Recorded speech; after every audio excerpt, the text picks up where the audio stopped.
हळद रुसली कुंकू हसलं या मालिकेच्या नवीन लेटेस्ट एपिसोडमध्ये आपल्याला पुढं असं पाहायला मिळणार आहे की इकडे ती कृष्णी पोलीस स्टेशनमधनं जात असते आणि तिकडनं दुष्यंत आलेला असतो।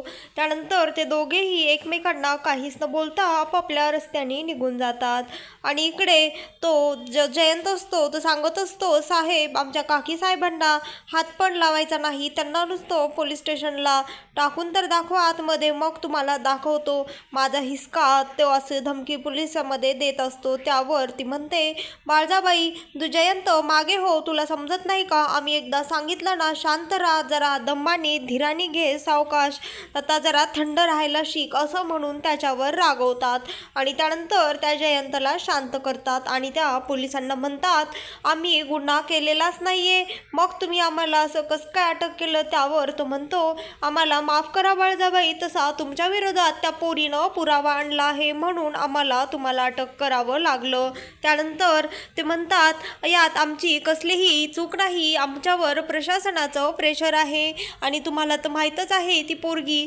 कसला गाव गोळा करते। त्यानंतर ते म्हणतात, आम्हाला कॉपरेट करा। त्यावर बाळजाबाई त्यांना म्हणतात, आता ती पोरगी जेव्हा इथे येऊन आमची माफी मागन तेव्हाच आम्ही इथनं हलणार आणि तुम्ही बघा ती पोरगी स्वतः ही केस मागे घेते की नाही। त्यानंतर ते इन्स्पेक्टर बाळजाबाईंना विचारतात की तुम्हाला माहीत होतं का तुम्हाला अटक होणार आहे। त्यावर त्या म्हणतात, तुम्हाला काय वाटतं। त्यावर ते सांगतात, पुरावे तर तुमच्या विरोधात आहेत, तुम्हाला काय वाटतं खरा गुन्हेगार कोण असेल। त्यावर बाळजाबाई त्या पोलिसाला सांगतात, जर आम्हाला हे ठाऊक असतं तर आज इथे आम्ही तुमच्या समोर बसलो असतो का। बाळजाबाई त्या इन्स्पेक्टरला सांगतात, या गुन्ह्याच्या प्रकरणामध्ये खरा आरोपी कोण आहे, खरं तर हे शोधणं तुमचं काम आहे आणि तुम्ही त्याला शोधून आमच्या पुढे आणा। ह्या आरोपाच्या मुळाशी जायलाच हवं आणि काय खरं काय खोटं हे शोधून काढायला हवं, कारण आधीच आमच्याच गावामध्ये आमच्या मालकीच्या डेअरीच्या प्रकरणामध्ये आमचीच या गावात नाचक्की झाली आहे आणि हा खोटारडा आरोप लागून जी या गावामध्ये असलेली एवढ्या दिवसांची पत तिने पार धुळीस मिळवलेली आहे आणि आम्ही असं इथनं जाणार नाही। त्यानंतर तिथे दलपत भाऊजी येतात आणि त्या पोलिसांना म्हणतात, ते काय खरं काय खोटं हे आपण नंतर पाहू, पण हे घ्या जामिनीचा कागद आणि आधी त्यांना जामीन त्यांची मिळवून द्या आणि त्यांना इथनं जायला सांगा, त्यांना इथनं पोलीस स्टेशनमध्ये बसवून घेऊ नका। त्यावर बाळजाबाई त्यांच्या हातातलं ते लेटर घेते आणि टराटरा फाडून त्या पोलिसांसमोर फेकून देते आणि त्यांना म्हणते, त्या एवढूशा पोरीनी आमची या गावामध्ये नाचक्की केलेली आहे आणि आम्ही आता असंच इथनं उठणार नाही, आम्हाला काय खरं सोक्षमोक्ष तो लावायलाच हवा आणि हे तुमचं काम आहे। आणि तेवढ्यातच दुष्यंत त्या ठिकाणी पोहोचलेला असतो आणि तो जसा गाडीतनं उतरतो तसं त्याला सर्व मीडिया घेरून घेते आणि त्याला प्रश्न करायला लागते की तुमच्या आईला अटक झालेली आहे, यावर तुमचं काय म्हणणं आहे, तुमच्या आईवर कोणी गुन्हा दाखल केला आहे तुम्हाला माहीत आहे का, यावर तुम्हाला काय वाटतं, विरोधी पक्षाचा हा डाव असेल का। त्यावर तो म्हणतो, माझी आई आरोपी आहे, आणखी असं सिद्ध झालेलं नाहीये, त्यामुळे तुम्ही स्वतःच या गोष्टीचा निकाल लावू नका, असं म्हणून तो त्या मीडियावर चिडतो आणि पोलीस स्टेशनमध्ये जातो। त्यानंतर तो विचारतो, आई हे सर्व काय आहे, हे कोणी केलं। आणि त्यानंतर तो जयंतला म्हणतो, आणखी आई इथे पोलीस स्टेशनमध्येच कशी आहे, तुम्ही लोक इथे काय करता आहात, तुम्हाला आईची जामीन करता आली नाही का, असं म्हणून तो जयंतचं कॉलर धरतो, त्याला हाणमार करायला लागतो। त्यावर ते दलपत भाऊजी म्हणतात, जरा दमानं घ्या, मी आत्ता त्यांचं लेटर आणलं होतं जामिनीचं, पण ते बाळजाबाईंनीच फाडून टाकलं। त्यावर तो म्हणतो, आई हे सर्व काय प्रकार आहे, तुला माहीत आहे ना, मी तुला इथे अशा अवस्थेमध्ये जास्त वेळ नाही बघू शकत। त्यावर ती म्हणते, मला माहीत आहे बाळा, पण तुला माहीत आहे आमची या गावामध्ये केवढी पत आहे आणि ती आम्ही कशा प्रकारे जपली आहे, पण त्या पोरीनं आज हा आरोप खोटा आमच्यावर करून आमची पत सगळी धुळीस मिळवलेली आहे, त्यामुळे आता ज्या वेळेस ती पोरगी इथे पोलीस स्टेशनमध्ये येऊन आमची माफी मागेन नाक घासून त्यावेळेसच आम्ही इथनं जाणार। त्यानंतर ती म्हणते, एक वेळेस ही ती केस मागे घेताही येईल, पण आमच्या कपाळावर लागलेला हा डाग कसा पुसता येईल? त्यावर तो म्हणतो, आई तू आता जास्त विचार करू नको, ते बाकीचं आपण नंतर बघू, पण तू आधी इथनं चल. त्यानंतर ती म्हणते, नाही बाळा.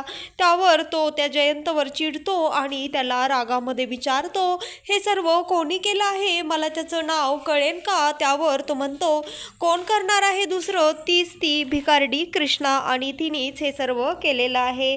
त्यानंतर इकडे कृष्णाची आई म्हणजे सावित्री तिला मारत असते, बरं वाईट काय काय ते बोलत असते आणि म्हणते, तुला एवढं सगळं करून तुझं पोट भरलं नाही का? तू त्या बाळजाबाईला जेलमध्ये टाकलं आहेस, तिच्यावर गुन्हा दाखल केलेला आहेस, तुला माहीत आहे ना ती बाई कशी आहे? तू काय आमचं सगळ्यांचं वाटोळं करायचं ठरवलेलं आहेस की काय? आधीच तू तुझ्या बापाला गिळून घेतलेला आहेस आणि तुझ्या बहिणीच्या डोक्यावरचा बापाचा हात काढून घेतलास, आणि तुझ्यामुळे माझ्या पोरीला हे गाव सोडून जाण्याची वेळ आली. आणखी काय काय तू दिवस आम्हाला दाखवणार आहेस औदासे? असं म्हणून तिला बरंच काही बोलत असते. हे सर्व सावित्री तिला बोलत असतानाच तिथे तेवढ्यातच दुष्यंत येतो, आणि दुष्यंत आल्यानंतर ती फार घाबरते. तिला वाटतं की आता हा शिक्षा देण्यासाठीच आलेला आहे की काय.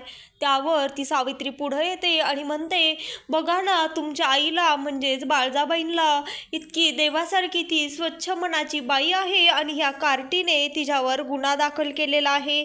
मी तुमची माफी मागते, तुमच्या पाया पडते. त्यावर तो म्हणतो, मी इथे कोणालाही शिक्षा देण्यासाठी आलेलो नाही आहे, मी तर माझं एक काम आहे त्यासाठी इथे आलेलो आहे. खरं तर जे झालं ते झालं, पण आता मी एक सांगतो, तुमची जी काही नुकसान झालं आहे त्याच्या तिप्पट मी तुम्हाला पैसे देतो, तुमची नुकसान भरपाई करतो. असं म्हणून तो एक ब्लँक चेक लिहून देतो. त्यानंतर ते सावित्री ते पाहून फारच खुश होते. तिला वाटतं की खरंच आता खूप पैसा येईल, पण कृष्णी तो ब्लँक चेक घेते आणि त्यानंतर टराटरा फाडून टाकते, कारण तो कृष्णा म्हणालेला असतो, जर स्वतः पोलीस स्टेशनला येऊन गुन्हा मागे घेऊन ती तक्रार माझ्या आईची नाक घासून माफी मागितली तरच मी तुम्हाला नुकसान भरपाई देईल. त्यामुळे ती असं करते. आणि त्यानंतर ते करत असताना ती सावित्री तिच्यावर चिडते आणि म्हणते, एक कार्टे तू हे काय करत आहेस? तुला कळतंय का? तू कोणासोबत असं वागतीयेस? आणि त्यानंतर हे सर्व त्या कृष्णीने केल्यावर त्या दुष्यंतला फारच राग येतो.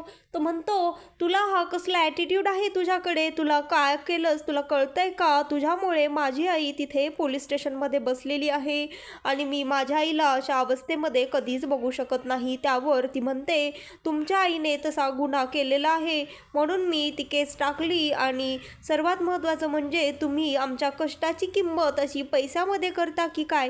चला या तुम्हाला दाखवते, तुम्हाला आमची नुकसान भरपाईच द्यायची आहे ना? असं म्हणून ती कृष्णी त्याला त्याच्यासोबत घेऊन जाते. आणि इकडे सावित्रीला प्रचंड राग आलेला असतो. त्यानंतर ते दोघे तिथनं गेल्यानंतर ती रडत बसते आणि ते तुकडे गोळा करते आणि म्हणते, भक्ते ह्या पोरीनं काय केलं ग? जेवढं आपलं नुकसान झालं होतं त्याच्या दुप्पट तिप्पट पैसा आपल्याकडे आला असता, पण ह्या अवदाशीला तेही बघवलं नाही. हिनी तेही हातचं घालून टाकलं. पैसे लक्ष्मी चालून आपल्याकडे आली होती, पण आता काय करायचं? भक्ते जरा बघ ना ग, हे तुकडे तुला चिकटपट्टीने जोडता आले तर काही होतंय का? सांग ना. असं म्हणून ती रडायला लागते. ते सर्व तुकडे हातामध्ये घेते आणि जोडण्याचा प्रयत्न करते. आणि इकडे बाळजाबाई पोलीस स्टेशनमध्ये बसून असतात आणि जयंत एका व्हिडिओग्राफरला बोलवतो आणि त्याला म्हणतो, आता आमच्या काकी साहेबाचा असा व्हिडिओ कर की सर्व कोल्हापुरामध्ये कळालं पाहिजे.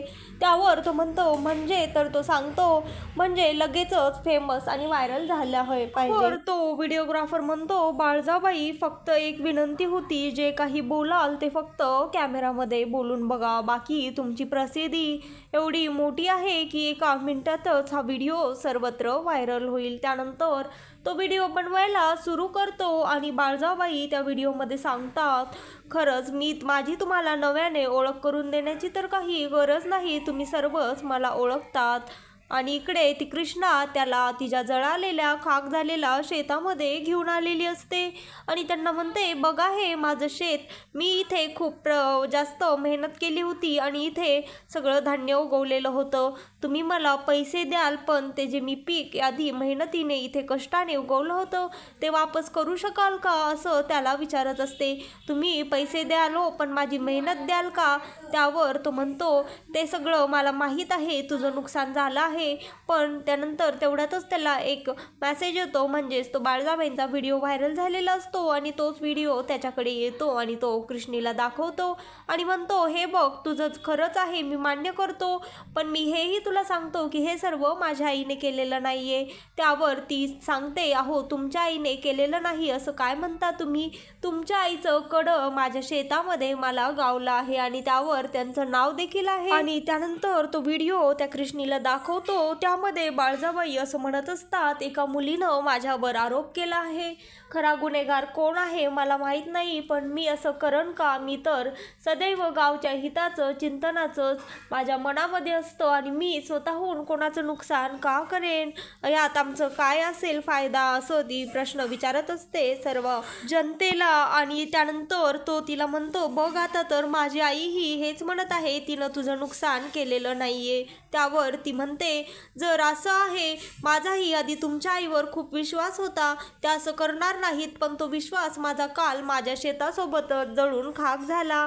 त्यानंतर ती म्हणते, जर तुम्हाला असं वाटत असेल तर मग तुम्ही एक काम करा, तुम्ही ना जे खरा गुन्हेगार जो आहे त्याला सापडा आणि माझ्यासमोर इथे आणून उभं करा, मग मी मान्य करेन की तुमच्या आईनं हे केलेलं नाही आहे आणि त्यानंतर मी कंप्लेनही मागे घेईल आणि एकदाच काय तर 100 वेळेस काय 1000 वेळेस तुमच्या आईची नाक घासून अख्ख्या गावासमोर माफी पण मागेन.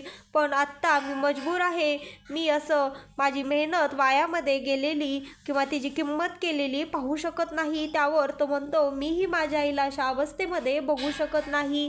त्या म्हणतो, तू काय करत आहेस, तुला कळतंय का, तुला ह्याची किंमत तर मोजावीच लागेल. आणि असं म्हणून तिथनं रागामध्ये निघून जातो. आणि त्यानंतर तो बाळजाबाईकडे येतो. बाळजाबाईला म्हणतो, आई तू जेवण कर, असं करू नकोस, तू जर जेवली नाहीस ना तर मीही काहीच खाणार नाही. त्यावर बाळजाबाई त्याला समजवतात, पण तो काही ऐकत नाही आणि न जेवताच तिथनं निघून जातो, कारण बाळजाबाई उपोषणाला बसलेला असतात. आणि तो इकडे कृष्णीकडे आलेला असतो. कृष्णीच्या आईनेही तिला घरातून हाकलून दिलेलं असतं, कारण ती तिच्यावर चिडली असती, कारण तिने त्या दुष्यंतचा चेक फाडून टाकलेला असतो. त्यामुळे तिने आज तिला म्हणालेली असती, आता कधीच तू या घरामध्ये यायचं नाही. म्हणून ती कृष्णी त्यांच्या शेतातच एका कुडं करून राहत असते आणि तिथे तो दुष्यंत आलेला असतो अंधारामध्ये आणि तो तिला पाहून घाबरतो. त्यानंतर ती कंदील तिच्या हातात असतो आणि ती म्हणते, काय झालं पाहुणं, तुम्ही इकडे कसं काय आलात? त्यावर तिच्याकडे बेसन आणि भाकरी असते आणि दुष्यंतलाही फारच भूक लागलेली असते. ती म्हणते, खाता का जरासं खाऊन बघा, आमच्या भक्तीच्या हातचं पिठलं आणि भाकरी लयच चवदार लागते. तर मित्रांनो, हळद रुसली कुंकू हसलं या मालिकेचे नवनवीन लेटेस्ट एपिसोड पाहण्यासाठी आत्ता चॅनलला लाईक, शेअर आणि सबस्क्राईब मात्र नक्की करा.